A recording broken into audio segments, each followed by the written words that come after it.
Hi friends, good morning. This is lucky Lakshmi. నేనైతే సూపర్గా ఉన్నాను. మీరు అందరూ ఎలా ఉన్నారు? ఈరోజు మన వీడియో వచ్చేసి బియ్యంతో గణపతిని ఏ విధంగా పూజించాలో తెలుసుకుందాం. ఈ బియ్యం గణపతి పూజ అనేది ఇప్పుడు ట్రెండింగ్ వీడియో. అది కూడా యూట్యూబ్లలో అన్ని చోట్ల మంచిగా ట్రెండింగ్ అయ్యి వైరల్ అయ్యింది. ఈ పూజా విధానం గురించి ఇప్పుడు తెలుసుకుందాం. ఫస్ట్ ఒక మంచి క్లాత్ తీసుకొని ఆ క్లాత్ని దేవుడి నిండుగా చక్కగా సరే శుభ్రమైన చేత పరిచి ఆ పరిచిన దాని మీద ఒక చిన్న గాజు బౌల్ పెట్టుకోవాలి.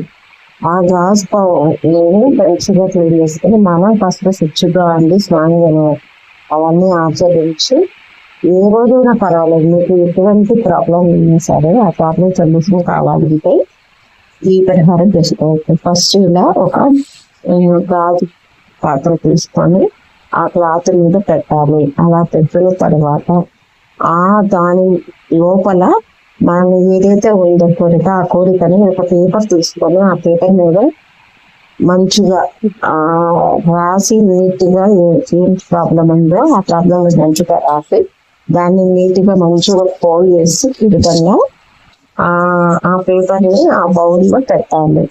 పెట్టిన తర్వాత దాన్ని విధంగా పెట్టి దానిపైన మనం ఇంట్లో అన్నం వండుకొని బియ్యం ఉంటాయి కదా, ఆ బియ్యాన్ని ఈ విధంగా పొయ్యాలి. ఆ కాగితం నిండే వరకు, అంటే కనిపించకుండా ఉండేంత వరకు బియ్యం ఈ విధంగా పోయాలి. పోస్తూ ఉన్న తర్వాత పోసి కొంచెం సేపటి తర్వాత ఒక 8 coins, 1 rupee coins, 10 rupees coins, 5 rupees ఏదైనా పర్వాలేదు, ఏవైనా సరే 8 కావాలి. ఈ విధంగా రెడీ చేసుకొని ఫస్ట్ 3 కాయిన్స్ ఆ బియ్యంలో పెట్టాలి. పెట్టిన తర్వాత ఆ 3 కాయిన్స్ పెట్టి మళ్ళీ 3 కాయిన్స్ విధంగా రెడీగా పెట్టుకున్నాకనే మనం అది స్టార్ట్ చేయాలన్నమాట. చూడండి, 8 కాయిన్స్ ఏవైనా ఉండొచ్చు. ఈ తర్వాత వీటిలో ఒక 3 కాయిన్స్ చేతిలో తీసుకొని ఈ విధంగా పెట్టాలి. పెట్టిన తర్వాత మళ్ళీ మనం ఆ బియ్యం ఆ కాయిన్స్ వెలిగేలాగా మళ్ళీ పోయాలి. మళ్ళీ ఆ తర్వాత మళ్ళీ 3 కాయిన్స్ తీసుకొని మళ్ళీ పెట్టాలి. మళ్ళీ 3 కాయిన్స్ పెట్టిన తర్వాత మళ్ళీ పైన బియ్యం పోయాలి. బియ్యం పోసిన తర్వాత మళ్ళీ లాస్ట్ వచ్చేసరికి 2 కాయిన్స్ పెట్టాలి. అంటే టోటల్ 8 కాయిన్స్ విధంగా పెట్టేయాలి. పెట్టిన తర్వాత దాని మీద ఒక ముఖ్యమైన ఒక వస్తువు, అదేంటంటే మొగ్గలు, చెక్క మొగ్గలు ఉంటాయి. వాటిల్లో చెక్క కాదు, మొగ్గ అనేది తీసుకోవాలి. అది కూడా మంచిగా ఈ విధంగా పువ్వు ఉండే మొగ్గలు తీసుకోవాలి. అది కూడా 5 మొగ్గలు తీసుకొని ఈ విధంగా చేతిలో పట్టుకొని మన కోరికను చుట్టుకొని గణపతికి ఆ 5 మొగ్గలు కూడా దాంట్లో వెయ్యాలి. 5 చూడండి, కరెక్ట్గా నేను లెక్క పెట్టేసాను. 1 2 3 4 5 5 మంచివి తీసుకోవాలండి. ఇరిగిపోయినాయి, కుళ్ళిపోయినాయి అట్లాంటివి కాకుండా మంచివి మొగ్గు ఉండేవి తీసుకొని మంచిగా ఈ విధంగా వాటి మీద వేయాలి. వేసిన తర్వాత అప్పుడు మనం గణపతి విగ్రహాన్ని ఆ బియ్యం పైన పెట్టాలి. అంటే చిన్నది కావచ్చు, నేనైతే ఇలాంటి విగ్రహాలు పెట్టుకున్నాను. సాధ్యమైనంత వరకు కంచుతో చేసింది కావచ్చు, వెండితో చేసింది కావచ్చు, లేదా మామూలు విగ్రహం ఏదైనా పెట్టుకోవచ్చు.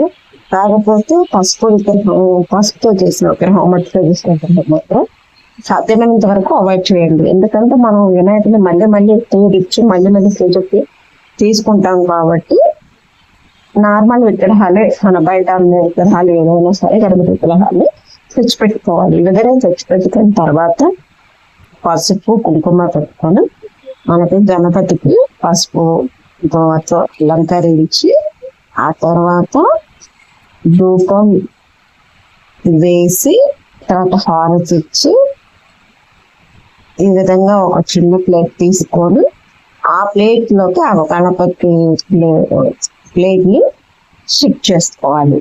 ఈ విధంగా షిఫ్ట్ చేసుకున్నాక ఈ గణపతిని మనం మన మనసులోని కోరికను ఏదైనా సరే చెప్పుకొని అది నెరవేరాలని ఆ విజయ గణపతిని మంచిగా మనసులో తలుచుకొని మనం ఎక్కువగా ఎక్కడైతే తిరుగుతూ ఉంటామో ఆ చోట పెట్టి ప్రతిరోజు దీపం వేసుకుంటూ ఆ గణపతికి మన ప్రాబ్లమ్ని చెప్పుకుంటూ ఉండాలి. అది ఒక రోజుకి తీయచ్చు, 2 రోజులు తీయచ్చు, 3 రోజులు తీయచ్చు, 5 రోజులు తీయచ్చు. ఎలా అయినా సరే ఎన్ని రోజులకైనా సరే ఖచ్చితంగా నెరవేరుతుంది. నాకు నెరవేరింది కనుకని నేను పర్సనల్ గా ట్రై చేసి ఈ వీడియోని తీయడం జరిగింది. కొంతమంది హాల్లో పెట్టుకుంటారు, ఇంకొంతమంది పూజ చేసే చోటని, అంటే నేనైతే మా పూజా మందిరంలో పెట్టుకున్నాను. ఈ విధంగా పెట్టుకొని హారతి ఇచ్చి దీపం హారతి అన్ని ఇచ్చి బెల్లం నైవేద్యంగా పెట్టి ఆ గణపతిని పూజించాను.